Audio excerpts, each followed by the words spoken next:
సక్కుబాయి పరమ పవిత్రమైన పండరీ క్షేత్ర సమీపమునందలి ఒక గ్రామములో సర్వశాస్త్ర పారంగతులు, వేదాధ్యయన పారీణులు, ధర్మ నిష్ఠులు అయిన గంగాధరుడు, కమలాబాయి అను బ్రాహ్మణ దంపతులకు సక్కుబాయి జన్మించినది. కారణజన్మురాలైన సక్కుబాయి శైశవమునందే అనూహ్య ఆధ్యాత్మిక శోభతో చరించేది. మాటలు రాని పూప వయస్సులోనే తనలో ఆత్మానంద పల్లవములు చిగురించసాగినవి. నిరంతరము దైవ చింతనా జనిత ప్రభావ విశేషముచే కర్రమొద్దువలే పడి ఉండేది. కొన్ని నిమిషాలు కంటిపై రెప్ప వాలేది కాదు. హరినామస్మరణ చెవిని పడగానే ఆనందముతో గంతులు వేసేది. హరికథా గానము, భగవన్నామ సంకీర్తన జరుగు ప్రదేశములకు తీసుకుని పోయినచో విలపించుట మాని ఏకాగ్రతతో శ్రవణము చేసేది. ఈ బాలికలో గోచరించు పరిణామము తల్లిదండ్రులను కలవరపరచసాగినది. ఒకనాడు సక్కుబాయిని వెంట నిడుకుని తల్లిదండ్రులు పాండురంగస్వామి దర్శనానికి ఆలయానికి వెళ్తారు. సక్కుబాయి పాండురంగని దర్శించి తనలో అవ్యక్తంగా అణిగియున్న ప్రపత్తి సాగర తరంగముల వలె వ్యక్తమైంది. తన జీవిత గమ్యమేమిటో మనస్సులో తళుక్కున మెరిసింది. పాండురంగని దివ్య చైతన్యము తన బుద్ధిని ఆవరించింది. సక్కుబాయి నిశ్చేష్టయై నిలబడిపోయింది. తన నేత్రాలు పాండురంగని ముఖ కమలముపై ధ్యానమగ్నమై యున్నవి. స్వామి సేవ పూర్తి చేసుకుని ఇంటివైపు నడవడానికి తల్లిదండ్రులు సంకల్పించి 7 సంవత్సరముల బాలిక అయిన సక్కును తమ వెంట రమ్మని సైగ చేశారు. సక్కుబాయి కదలలేదు. పిలిచారు, అయినా పలుకలేదు. పరధ్యానంగా ఉందని భావించిన తండ్రి దగ్గరగా నడిచి భుజము నిమురుతూ, అమ్మా సక్కు, ఇంటికి వెళ్దాం పద అన్నాడు. తండ్రి కరస్పర్శతో ఉలిక్కిపడి నిద్ర నుండి మేల్కాల్చినట్లు బాహ్యస్మృతిని బడిసింది సక్కుబాయి. తల్లిదండ్రులను అయోమయంగా చూసింది. నోటి వెంట మాట పెగలలేదు. నేత్రముల వెంట అప్రయత్నముగా బాష్పములు రాలుచుండ అర్థంగాని అమాయక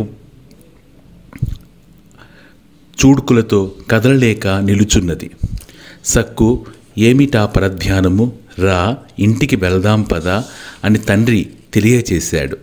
ఎక్కడికి అని అనాలోచితంగా ప్రశ్నించింది సక్కుబాయి. అదేమిటి సక్కు, మన స్వగృహానికి అన్నది సక్కు తల్లి. పెళ్ళుబుక్కుతున్న నవ్వును ఆపుకుంటూ, స్వగృహమా, దానిని జీవుడు ఏనాడో మరచాడు. పరంధామమై, శాంతి నిలయమై, విశ్వ ఆధారమై వెలుగొందు చైతన్యమే తన స్వగృహము. అనంతానంత స్వరూపమైన భగవానుడే తన జీవన మాధుర్యము. నిత్య శుద్ధ బుద్ధమై బాసిల్లు తన స్వగృహమును వీడి సంసార ఘోరాన్యములో జీవుడు ప్రవేశించాడు. కామ వ్యాఘ్రముతో సదా పోరాటము సాగించుచూ ఉన్నాడు. క్రోధ సర్పము కోరలలో చిక్కి బుసలు కొడుతూ ఉన్నాడు. లోభ చిలువ పట్టులో చిక్కి సతమతమవుతూ ఉన్నాడు. చంచలమైన మోహలేడి చూపులకు నీరసించిపోతూ ఉన్నాడు. పొరలు కప్పిన మదగజపు బలిష్ట పాదాల క్రింద నలిగిపోతూ ఉన్నాడు. మత్సర్య జంభూక కూని రాగాల అనుగుణీయముగా నృత్యము చేస్తూ బ్రతుకును వమ్ము చేసుకుంటున్నాడు. మానవ జీవిత ప్రాశస్త్యమేమిటో సంపూర్ణముగా మరిచిపోయాడు. ధర్మచ్యుతుడై భావ దారిద్ర్యముతో అజ్ఞాన వీధులలో విహరిస్తూ ఉన్నాడు. కంటకావృతమైన సంసార ఘోరారణ్యములో పరిభ్రమిస్తూ తుచ్చ సుఖ పంకమునబడి దొర్లుతూ బ్రతుకును నికృష్టంగా మార్చుకున్నాడు. తాను చెడి తోటివారిని అజ్ఞాన సుడిలో పడద్రోయుచున్నాడు. మానవుడై జన్మించి దానవుడిగా మిగిలి ఉన్నాడు అని అప్రయత్నముగా అన్నది సక్కుబాయి. సక్కుబాయి నుండి వెలువడిన భావ గర్భిత వాక్కులు తల్లిదండ్రులను విస్మయమొందించాయి. సక్కు ప్రవచించిన వైరాగ్య పలుకులు జననీ జనకులలో నిరాశ గాలుల్ని తోలాయి. సక్కు నోటి నుండి పెళ్ళుబిక్కిన వైరాగ్య వాగ్జ్వాల వారి హృదయములో నిలిచియున్న వాత్సల్య భవంతిని దహించి వేసినట్లయింది. తల్లిదండ్రులు చేతులు జోడించి పాండురంగ భగవానుడికి నమస్కరిస్తూ, హే దీనశరణ్య, భక్తవత్సల, విఠల, సక్కు మాటలు మాకు విస్మయాన్ని కలిగించుతూ ఉన్నవి. భయభ్రాంతులతో మనస్సు కలత చెందుతున్నది. మా పుత్రికైన సక్కు ఏమగును అని బాధ కలుగుతున్నది. భక్త కల్పద్రుమ పాండురంగ కరుణించు, మా ప్రార్థనను ఆలకించి మమ్ము రక్షించు అని ప్రార్థించిరి. సక్కుబాయి పాండురంగదేవునికి నమస్కరిస్తూ, హే పుండరీకవర్ధ, పండరీస, నా తల్లిదండ్రులు సదా భగవన్నామామృత పానము చేయుచు తృప్తి చెందడివారు. నిత్యానుష్ఠాన పరులైన అతిథి అభ్యాగత సేవలో కాలము గడుపువారు. వారి ప్రార్థనను ఆలకించుము, వారి అభ్యర్థనను అనుగ్రహించుము. వారి పుత్రికనైన నేను ఏమగుదునో అని వారు భీతి చెందుతున్నారు. నిజమే ప్రభు, వారు సత్యవచనం చేశారు. భగవాన్, నీ సాన్నిధ్యాన్ని పొంది తరించేందుకు మానవ జన్మ లభించింది. అట్టి ప్రశస్తమైన మానవ జీవితము ప్రాపంచిక చవిటి నేలలో పడి వృధా కాకుండా రక్షించు తండ్రి. మెడలో సాంసారిక ముడులు పడకముందే హృదయ ముడి వీడేలా ఆశీర్వదించు. భవబంధాలలో చిక్కి రొంపి సంసారాన్ని నిర్మించుకోకుండా నిరంతరము భవదీయ పద పంకజముల చెంతన చిత్తము లయించునట్లు అనుగ్రహించుము. ఏ జగత్పాలక, ఋషికేశ, త్రివిక్రమ, భయకంపితమైన భవసాగరములో మునక వేయు అసక్తురాలనై నీ అభయహస్తమును ఆశ్రయించాను. తరింపచేసిన అంతరింపచేసిన నీదే భారము అని దుఃఖించుచు మూర్ఛిల్లినది. సక్కుబాయిని తీసుకుని తల్లిదండ్రులు ఇంటికి చేరారు. శరీరమును ఇంటికి తీసుకుని రాగలిగారేని గాని భగవానుని పూజ్య చరణార విందముల యందు లగ్నమైన ఆమె చిత్తమును తీసుకుని రాలేకపోయారు. సక్కుబాయిలో అంతరంగిక పరిణామం పొడసూపింది. ఏదో ఆలోచిస్తున్నట్లు కనిపించేది. ఆహారం పెడితేనే తినేది. నవ్వు ఎలా ఉంటుందో మర్చిపోయింది. అప్రయత్నముగా నేత్రముల వెంట బాష్పములు రాలుచూ ఉండేవి. తోటి బాలికలతో కలిసి క్రీడించేది కాదు. ఆటరియందు ఆసక్తి బాగా క్షీణించింది. ఒంటరిగా కూర్చుని చింతిస్తూ ఉండేది. రాత్రుల యందు నిద్రను మరిచి కూర్చుని ధ్యానిస్తూ ఉండేది. ఒకనాడు సక్కుబాయి ఇసుకలో కూర్చుండి ఆలోచిస్తూ అప్రయత్నముగా ఇసుకతో గుడి కట్టసాగింది. చేతులతో గుడి నిర్మాణము చేయుచు చిత్తములో భావమందిరాన్ని నిర్మించుకుంటున్నది. తాను ఈ ఇసుక గుడిని నిర్మించున్నట్లే ప్రపంచంలో మానవులు సంసార ఆలయాలు నిర్మించుకుంటున్నారు. తన ఇసుక గుడి ఎంత శాశ్వతమో ఈ మాయానిర్మిత సంసారాలు కూడా అంతే శాశ్వతము. కదిలిపోయే ఇసుక గుడిపై పెంచుకున్న మమతలకు మిగిలేదేమిటో, చెదిరిపోయే సంసారాలపై ఉంచుకున్న మమకారాలు కూడా మిగిలేది అదేనని చింతించసాగింది. ఇంతలో సదానంద స్వాముల వారు యతివరేణ్యుడు ఆ దారిన వెడుతూ చూడక ఆ ఇసుక గుడిపై తన పాదమును ఉంచాడు. గుడి చెదిరిపోయింది. తన ఊహకు అనుగుణ్యముగానే జరిగినందుకు ఆశ్చర్యపోతూ సక్కుబాయి స్వాముల వారిని చూసింది.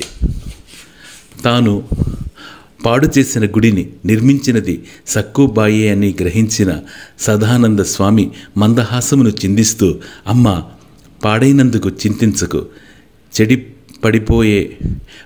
చెడిపోయే గుడి నిర్మాణము కాదు చేయవలసింది.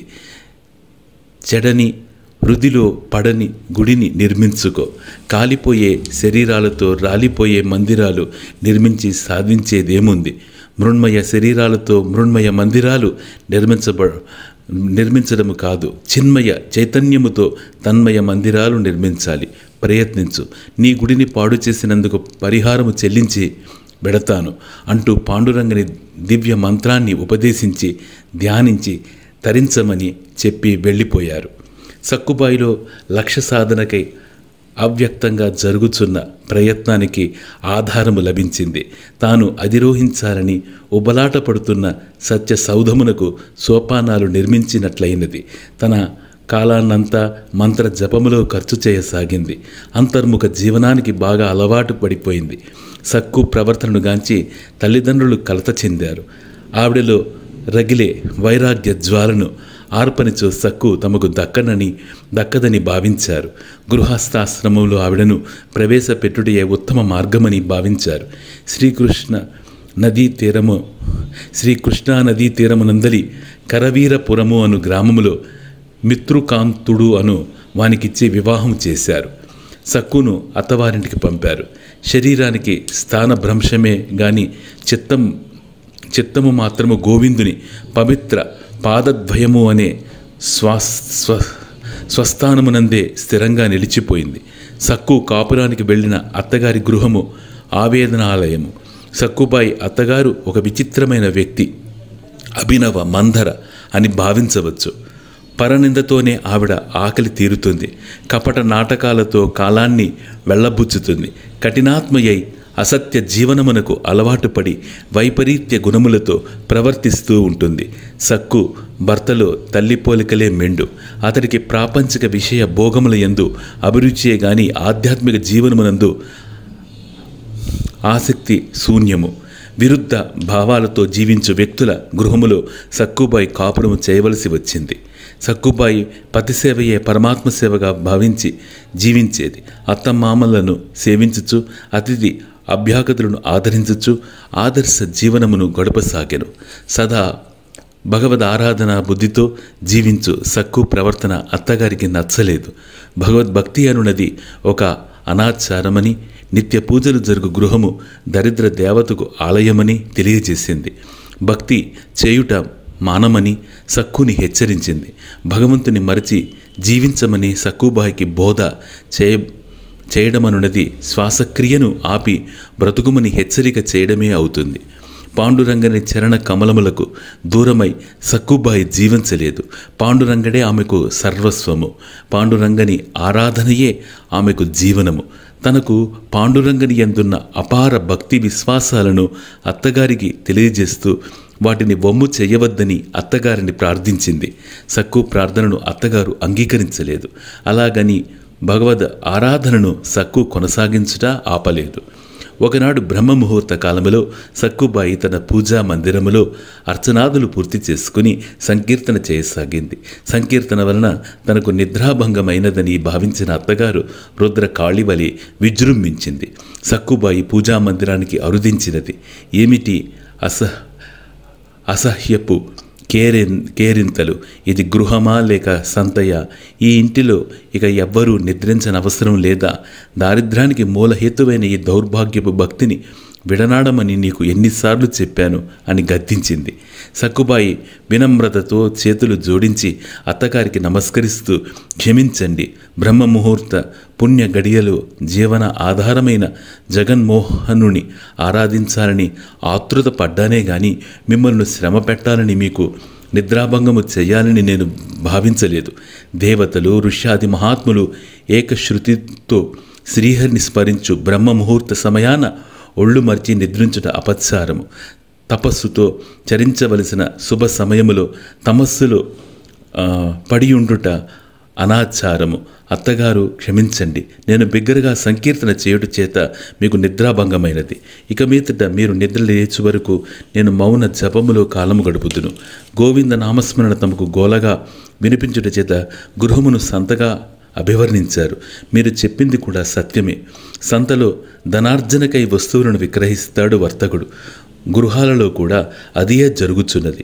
విషయ సుఖ మాధుర్యమును కాంక్షిస్తూ జీవుడు తనువును మనస్సును సర్వమును సంసారాలకు అంకితం చేసి అన్యాయమవుతున్నాడు.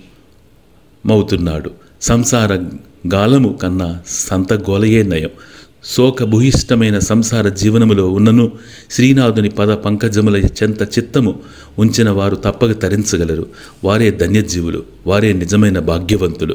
విష్ణువును మరచుటియే ఆపద, శ్రీహరి స్మరణయే నిజమైన సంపద అని సక్కు భావగర్భితంగా పలికింది.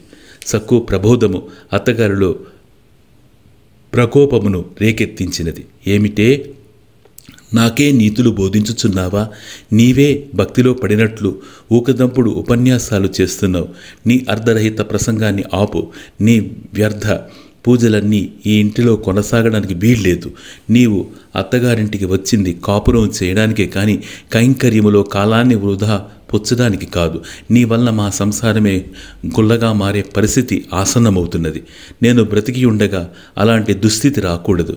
ఇక ఎంత మాత్రమూ సహించేది లేదు అని పలుకుతూ సక్కు పూజ చేయు శ్రీకృష్ణదేవుని దివ్యమంగళ విగ్రహమును పూజాపీఠము నుండి కదిలించి చేత పట్టుకుని బయటకు రాసాగింది. సక్కుబాయి హృదయము భయకంపితమైనది. తన ప్రాణ సమానమైన శ్యామసుందరుని విగ్రహమునకు ఆపద సంభవించినచో తాను జీవించలేదు. విగ్రహాన్ని ఇవ్వమని ప్రార్థిస్తూ అత్తగారి వెంట పరిగెత్తింది. అత్తగారు బాణంలా దూసుకుంటూ పెరటిలోకి వెళ్ళి అక్కడున్న బావిలో మురళీ మనోహర విగ్రహాన్ని పడవేసింది. ఆ దృశ్యాన్ని గాంచిన సక్కుబాయి మూర్ఛిల్లింది. సక్కుబాయి కొంతసేపటికి మూర్ఛ నుండి మేలుకుని పరుగెత్తుకుంటూ పూజా మందిరానికి వెళ్ళింది. అక్కడ తన బృందావన గోపాలుడు కనిపించలేదు. పిచ్చి పట్టినట్లు అయ్యింది. నేత్రాల వెంట బాష్పధారలు కారుతూ ఉన్నాయి. శరీరం కంపిస్తున్నది. పసిబిడ్డలా భోరున ఏడవసాగింది. హే కృపానిధి పాండురంగ, నేను చేసిన నేరమేమిటి? నిన్ను దర్శించకుండా నేను మనగలనా? ప్రభు, నాకు ఎందులకి శిక్ష విధించావు? నిన్ను దర్శించలేని ఈ నేత్రాలు నాకు ఎందుకు? వాటిని ఇప్పుడే పికిలించి వేస్తాను. నిన్ను అర్చించని ఈ కర్మలు ఎందుకు? వాటిని ఈ క్షణమే వంట చెరుకుగా ఉపయోగిస్తాను. దయాస్వరూప, ఈ దీనురాలిని కరుణించు. నీ సేవలో ఈ దేహాన్ని రాలిపోని, నీకు దూరమైన శరీరాన్ని శాశ్వతంగా కూలిపోని అంటూ తీవ్ర ఆవేదనతో పూజా పీఠముపై పడిపోయినది. జై జై భక్తవత్సల భగవాన్కి జై. ఆమె పవిత్ర హస్తాల మధ్య శ్యామసుందరుని విగ్రహం నిలిచింది. సక్కు కళ్ళు తెరిచి చూచింది. ముకుందుని ముఖార విందమును గాంచి మురిసిపోయింది. తన కళ్ళ వెంబడి కారుతున్న ఆనంద ఆశ్రువులతో స్వామి పాదాలను అభిషేకించింది. నందనందన, కరుణించావా తండ్రి? ఈ దీనురాలను అనుగ్రహించావా? ప్రేమ హృదయాలలో నివసించే నీవు నా కొరకు జల కూపములో పడ్డావా? భగవాన్ క్షమించు. నాలాంటి దౌర్భాగ్యపు భక్తుల వలన నీకు బాధలు తప్పడం లేదు అని సక్కు విలిపించింది. అయ్యో అయ్యో, చేతులు కదలడం లేదు, హస్తవులు మండుతున్నాయి, కరద్వయము ధ్వంసమగుచున్నది. అయ్యో అయ్యో, నేను ఈ బాధను భరించలేను అని విలాపము వినిపించింది. సక్కు పరుగెత్తుకుంటూ వెళ్ళింది. తీవ్ర ఆవేదనను అనుభవిస్తున్న అత్తగారిని చూసింది. కరుణామూర్తి అయిన సక్కు అత్తగారి బాధను చూడలేకపోయింది.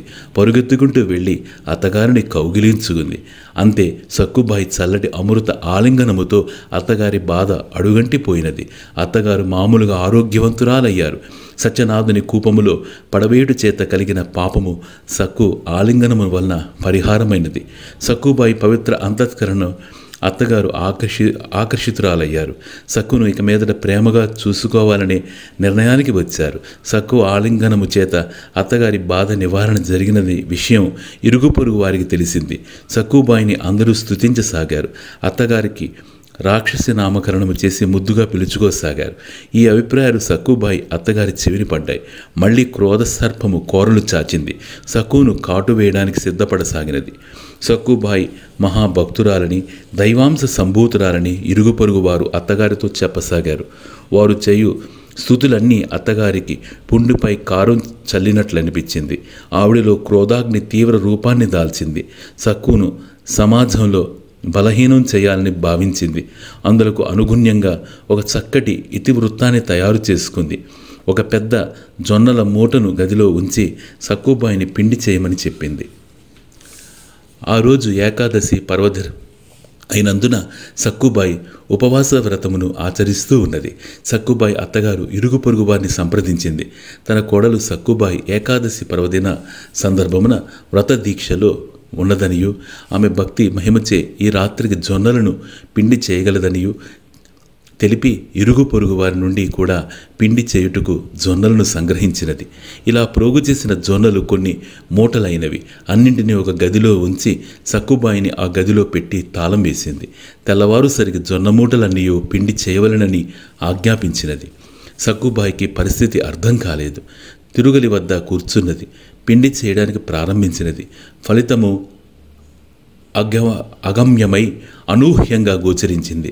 గది నిండా జొన్నల మూటలను తాను ఒక్కతే ఎలా పిండి చేయగలదు? మరి తనతో సహకరించేందుకు ఎవరున్నారు? చిన్ననాటి నుండి తన జీవితంలో తోడుగా నడిచి నీడయై నిలిచిన పాండురంగడే సహకరించాలి.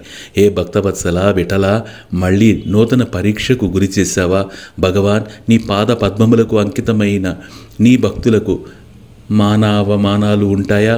జయాపజయాలు స్ఫురిస్తాయా? యోగక్షేమాలను కనిపెట్టే నీవు సదా భక్తులను రక్షించుచూ ఉండగా కర్తృత్వ భోక్తృత్వాది విషయాల యందు భక్తులు రమించుదురా?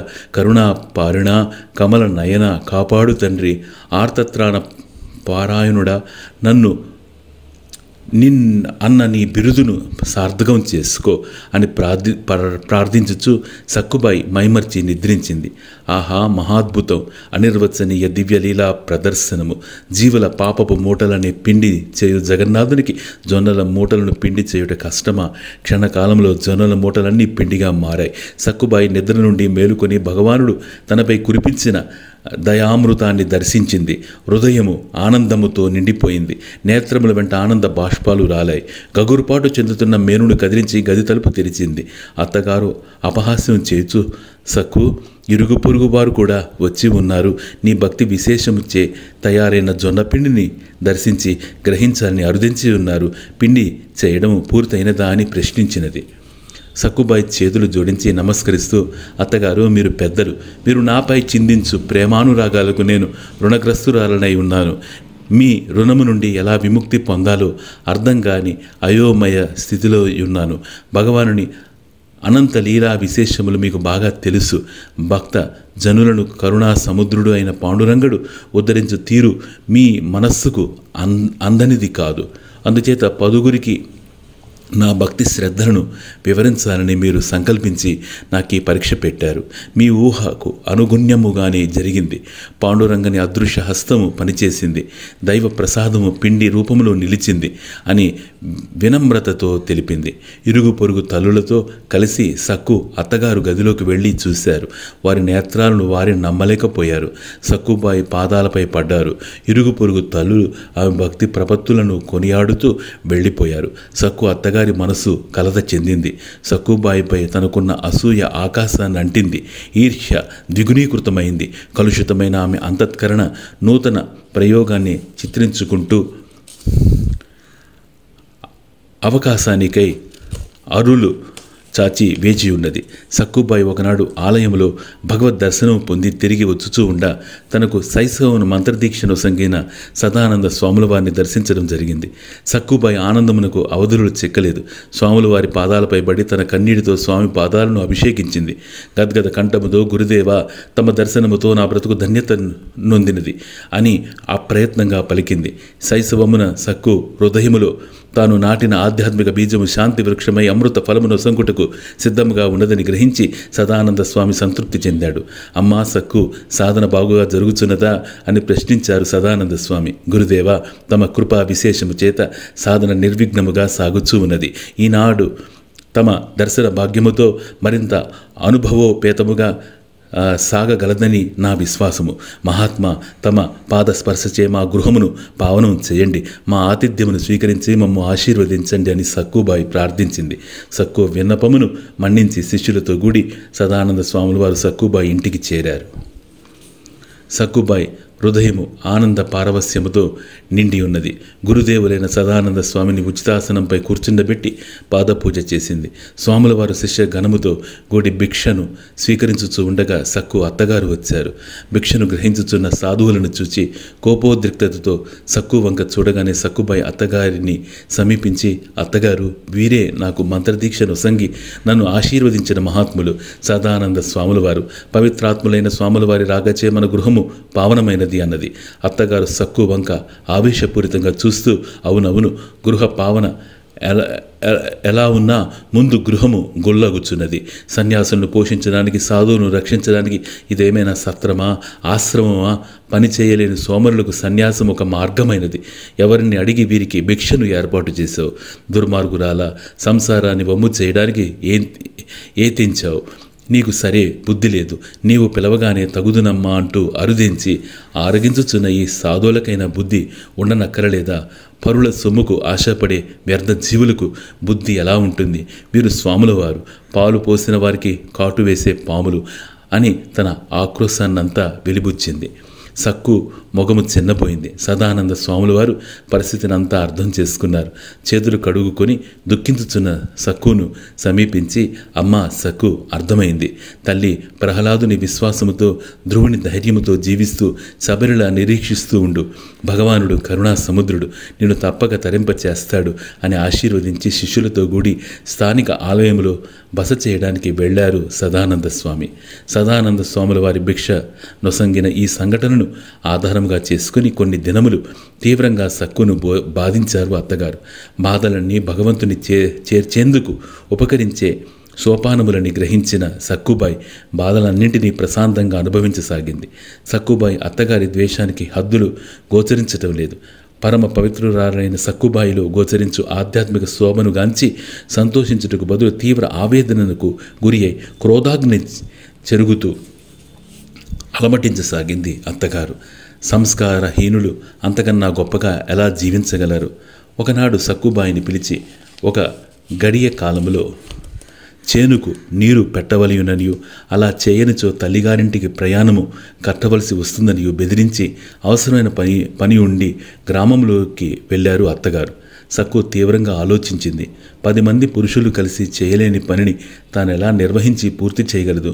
మరి అత్తగారు వచ్చు లోపల పూర్తిగానిచో తన పరిస్థితి విషమంగా తయారవుతుంది. ఆలోచిస్తూ చేను గట్టుపై కూర్చున్నది. బావిలోకి తొంగి చూసింది. జలపూర్ణమయ్యున్న బావిని గాంచి, భగవాన్, ఈ బావి జలపూర్ణమైనట్లు నా హృదయం చైతన్య శాంతిలో నిండేదెప్పుడు అని చింతించసాగింది. జలపూర్ణమైన బావి లోతును తెలియగలవారెవరు? బావిలోని నీరు దేహశుద్ధిని కలిగిస్తుంది, జీవి దప్పికను తీరుస్తుంది. పాండురంగని కృపారసము జీవ మాలిన్యాన్ని తొలగిస్తుంది, అనంత దుఃఖాన్ని రూపుమాపుతుంది, వృక్షములకు నీరు పోషిస్తుంది. భగవానుడి కరుణామృతము ఆధ్యాత్మిక వృక్షమును హృదయ క్షేత్రంలో పెంచి ఆనంద అమృత ఫలమును అందిస్తుంది అని చింతించసాగింది సక్కుబాయి. కాలము కదులుతున్నది.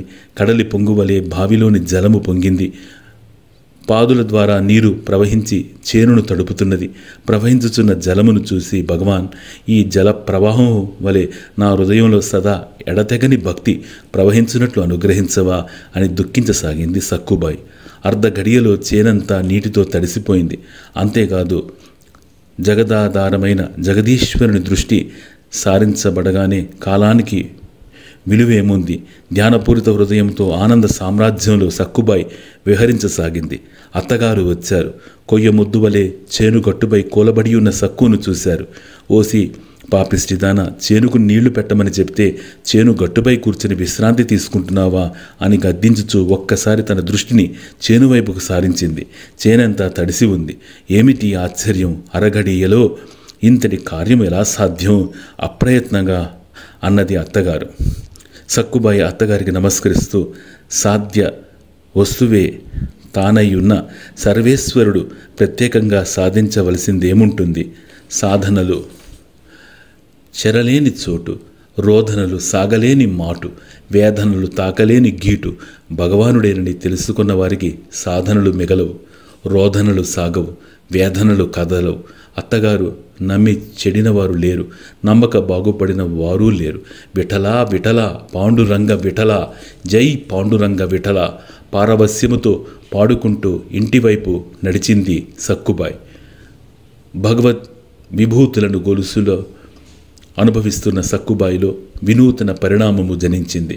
నిరంతరము పాండురంగ భగవానుని దివ్య రూపాన్ని దర్శించాలని చంద్రబాగా పుణ్యతీర్థములో గురుంకులిడాలని మనస్సు తప్పించసాగింది. ఒకనాడు నీళ్లు తీసుకుని వచ్చుటకు చెరువుకు వెళ్ళింది. సక్కుబాయి నీళ్లు తీసుకొని వస్తూ ఉన్నది. తనకు ఎదురుగా వర్కారి సంత పురుషులు పాండురంగని నామస్మరణ చేయుచు పండరీ క్షేత్ర దర్శనానికి వెలుట గాంచినది. రండి రండి జనులారా, రంగని సేవకు కదలండి. రండి రండి జనులారా, రంగని సేవకు కదలండి. పరమ పవిత్రము పండరీ క్షేత్రము పావన మంత్రము విఠలనామము. పరమ పవిత్రము పండరీ క్షేత్రము పావన మంత్రము విఠలనామము. రండి రండి జనులారా రంగని సేవకు కదలండి. చంద్రనాడియే చరించే భీమా, సూర్యనాడియే చంద్రభాగా, సుషుమ్నయే రెండిటి కలయిక. రండి రండి జనులారా రంగని సేవకు కదలండి. పాపహరము విఠలుని మంత్రము, భవభయహరము విఠల చింతనము, జీవన శాంతికి మోక్ష ప్రాప్తికి విఠల దర్శనమే సాధన యంత్రము. రండి రండి జనులారా రంగని సేవకు కదలండి.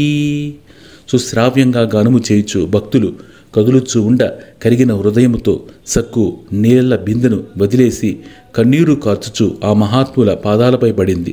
అమ్మా, ఎవరు తల్లి నీవు? ఎందులకు దుఃఖించుచున్నావు అని ప్రశ్నించారు భక్తులు. మహాత్ములారా వందనములు. నేను మహాపాపిని. కలియుగ వైకుంఠమైన పండరీ క్షేత్రమును దర్శించుటకు నోచుకొని అభాగ్యురాలను. పాండురంగదేవుని పాదస్పర్శన భాగ్యమును ఇంతవరకు పొందలేని దురదృష్టవంతురాలను. పవిత్రాత్ములారా, సదా పాండురంగ నామామృతమును ఆస్వాదించు మీరు పుణ్యాత్ములు. మహాపాపి అయిన ఈ సక్కుబాయిని మీ వెంట తీసుకుని వెళ్ళి పాండురంగ దర్శనము చేయించుడు అని సక్కుబాయి ప్రార్థించినది. అమ్మా, నీవు మహాభక్తురాలు వలె కనపట్టుచూ ఉన్నావు. నిన్ను మా వెంట పండరికి తీసుకుని వెళ్ళుటకు మహాభాగ్యంగా భావించుచున్నాము. పాండురంగ భగవానుని దివ్య దర్శనముకై పరితపించు హృదయం ఎంత పవిత్రము అంటూ సక్కుబాయిని తమ వెంట నిడుకుని భక్త సమూహము కదిలింది. సక్కుబాయి పండరికి ఎగుచూ ఉన్నదన్న వార్త అత్తగారి చెవిన పడింది. హోదగ్రురాలైన అత్తగారు లేనిపోని చాడీలు చెప్పి కుమారులో క్రోధాగ్నిని ప్రజ్వలింపచేసింది. తల్లి కొడుకులు కదలి వచ్చారు. గ్రామ పొలిమేరల్లో నామసంకీర్తన గావించుచు నడుచుచున్న భక్త సమూహమును చేరారు. నేత్రములు మూసి హృదయమును తెరిచి అందు పాండురంగదేవుని దివ్య రూపమును ప్రతిష్ఠించుకుని పరవశించి గానము చేయుచు నడుచుచున్న సక్కుబాయిని చూశారు. నీచురాల భర్తను సేవించుట ఏ స్త్రీకి పరమధర్మం. అట్టి భర్త సౌఖ్యాన్ని కాలరాచి బైరాగులతో కలిసి భక్తురాలి వలె బయలుదేరావా, సిగ్గులేదు అంటూ దూషించసాగింది అత్తగారు. అత్తగారు, ఆవేశపడకండి, మీరు పెద్దలు, బాగా ఆలోచించండి. సిగ్గుపడి తలవంచాల్సిన పని నేనేమీ చేయలేదు. మన బ్రతుకునకు ఆధారమైన పాండురంగ దేవుని దర్శించాలని ఆశపడటం నేరమా? సకల ప్రాణులకు పతియు గతియు పాండురంగడే. భగవానుని విస్మరించి భోగలాలసత్వములు చరించుటయే మహాపరాధము. మీ ఆజ్ఞ లేకుండా నేను బయలుదేరినందుకు క్షమించండి, ఆలోచించి అనుగ్రహించి ఆశీర్వదించండి అని ప్రార్థించింది సక్కుబాయి. ఆవేశపూరితురాలైన అత్తగారు, ఏమిటి, నాకు ధర్మాన్ని బోధిస్తున్నావా? పెద్దల ఎడ గౌరవము, భర్త ఎడల భక్తి లేని నీవు భక్తిని గురించి ప్రవచిస్తూ ఉన్నావా? ఇలా వీధుల వెంట బైరాగులతో తిరగడము మా ఇంటి ఆచారము కాదు. నీ వలన మా వంశ ప్రతిష్ట మట్టి పాలు అవుచున్నది. ఇంతకీ నిన్ను అనుకుని ప్రయోజనమేముంది? ఉన్నాడుగా వంశోద్ధారకుడు, భార్యను చక్కదిద్దలేని చవట అని కుమారుని నిందిస్తూ అతడిలో పౌరుషాన్ని రెచ్చగొట్టసాగింది. తల్లి మాటలకు ఆందోళన చెందిన కుమారుడు కోపోద్రిక్తుడై సక్కుబాయి శిరో కేశములను గట్టిగా పట్టుకుని, మూర్ఖురాలా, నీకు పెద్దలను గౌరవించాలనే సామాన్య జ్ఞానము కూడా నశించింది. నీ అహంకారానికి హద్దులు లేకుండా పోయింది. ఇక మీదట నీవు భక్తి చేయటానికి వీలు లేదు. వంటపాత్ర వలె ఇంటిలో పడియుండవలసిందే గాని భక్తి ముక్తి అనే పిచ్చి వేషాలు వేశావంటే నిన్ను శాశ్వతంగా దేవుడి దగ్గరికే పంపుతాను అని పలుకుతూ భార్యను వీధిలో పలువురు గాంచుచున్నారు అనే ధ్యాస కూడా లేక నిర్దాక్షిణ్యంగా ఈడుస్తూ ఇంటికి తీసుకుని వచ్చాడు. ఇంటికి రాగానే తల్లి కొడుకులు కలిసి సక్కును ఒక గదిలో స్తంభానికి త్రాటితో కట్టి బంధించారు. ఆహార పానీయాదులు కూడా లేకుండా చేశారు. సక్కుబాయి మనస్సంతా మహాత్ముల వెంట నడుచుచూ ఉన్నది. స్తంభానికి బంధించబడిన సక్కు జీవోత్సవము వలె నిశ్చేష్టయై నిలబడి ఉన్నది. విఠలా విఠలా అని కొంతసేపు గానం చేస్తుంది. పండరీకి వెళ్ళలేని తన దౌర్భాగ్యమును తలచి దుఃఖిస్తుంది. మరికొంతసేపు విఠల రూపమును తదేకంగా ధ్యానిస్తూ కంటిపై రెపవేయ నిలుచుచూ ఉంటుంది. అర్ధరాత్రి అయింది. రోజంతా ఆహారం లేదు. అధిక దాహంతో నోరెండిపోతున్నది. బిటలా బిటలా అంటూ సక్కు మూలుగుతున్నది. పలకరించే దిక్కు కూడా లేకుండా మిగిలింది. ఇట్టి విషమ పరిస్థితిలో సక్కును ఆదుకుని ఓదార్చేవారెవరు? సక్కుబాయి దీన అవస్థను గాంచి దీనదయాళుడైన పాండురంగ భగవానుని హృదయం ద్రవించింది. భక్తురాలి ఉద్ధరించడానికి పండరీపురాన్ని వదిలి కదిలాడు. సక్కుబాయి వలె మారువేషం ధరించి ఫలహారమును మంచి తీర్థమును చేతి యందు తీసుకుని సక్కుబాయిని బంధించి ఉన్న గదిలోకి ప్రత్యక్షమయ్యాడు. సక్కుని బంధ విముక్తురాలని చేశాడు. సక్కు కళ్ళు తెరిచి చూసింది. అమ్మా సక్కు, నీరసంగా ఉన్నావు, కాస్త అల్పాహారం తీసుకో అంటూ తన స్వహస్తాలతో తినిపించాడు సక్కు వేషంలో ఉన్న భగవానుడు. సక్కు ఊరట పొందింది. అర్ధరాత్రి వేళ తనను ఆహార పానీయాలు ఇచ్చి కాపాడిన స్త్రీ ఎవరని చూసింది. తొలి చూపులోనే ఆశ్చర్యపోయింది. అన్నీ తన పోలికలే. అమ్మా, నీవు నా అలాగే ఉన్నావు, నీవెవరు అని సక్కు ప్రశ్నించింది. అమ్మా, నేను భక్త దాసిని, బ్రహ్మోత్సవంలో పాల్గొనడానికి పండరీపురము వెళుతున్నాను. మార్గమధ్యంలో నిన్ను గూర్చి కొందరు భక్తులు చెప్పగా విన్నాను. నీలాంటి భక్తురాలితో కలిసి పండరీ యాత్ర చేయాలని సంకల్పించి వచ్చాను అని చెప్పాడు మాయనాటక సూత్రధారి. పండరీ యాత్రకు వెళుతున్న భక్తురాలిని తెలియగానే సక్కుబాయి ఆమె పాదాలనంటి నమస్కరించింది. ఆహా, ఏమి భాగ్యము! వచ్చిన వ్యక్తి పాండురంగడని తెలియకునను పాదాల వంటి నమస్కరించగలిగినది సక్కుబాయి. సంస్కారవంతులు అజ్ఞాంతంగా నడిచిన అది జ్ఞాన మార్గమే ఉంటుంది. తన పరిస్థితినంతా అతిథికి సవివరంగా తెలియజేసింది సక్కుబాయి. అంతయు సావధానంగా విన్న పాండురంగుడు, అమ్మ సక్కు, చింతించకు, ఆపదలో కలత చెందకూడదు. ఉపాయము ఆలోచించి బయటపడట విజ్ఞుల కర్తవ్యం. నాకు ఒక చక్కటి ఆలోచన తట్టుచున్నది. మన ఇద్దరి పోలికలు ఒకేలా ఉన్నాయి. మనలో శారీరక భేదాన్ని ఎవరూ దర్శించలేరు. నా మాట విను. నీవు ఇప్పుడే బయలుదేరి వెళ్ళి ప్రక్క గ్రామంలో బస చేసి ఉన్న సాధు బృందముతో కలిసి పండరీపురం వెళ్ళు. నన్ను యథావిధిగా ఈ స్తంభమునకు బంధించి వెళ్ళుము.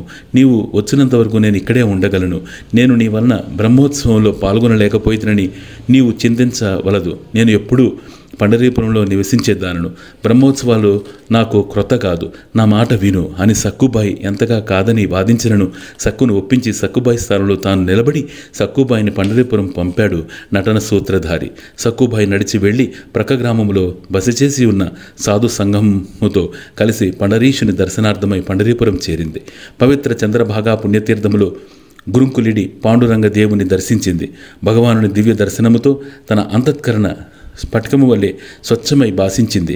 నిత్యము చంద్రభాగా తీరములో భక్తజనులు జరుపు నృత్య సంకీర్తనాదులను తిలకిస్తూ గానము చేయుచు పాండురంగ భగవానుని సేవించుచు ప్రశాంత జీవనమును సక్కుబాయి గడపసాగింది. సక్కుబాయి గృహములో మాయా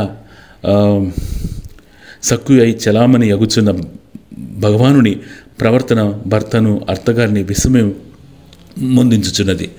కొద్ది రోజులలోనే భర్త ప్రేమను పొంది అత్తగారిని ఆనందింపచేయడం జరిగింది.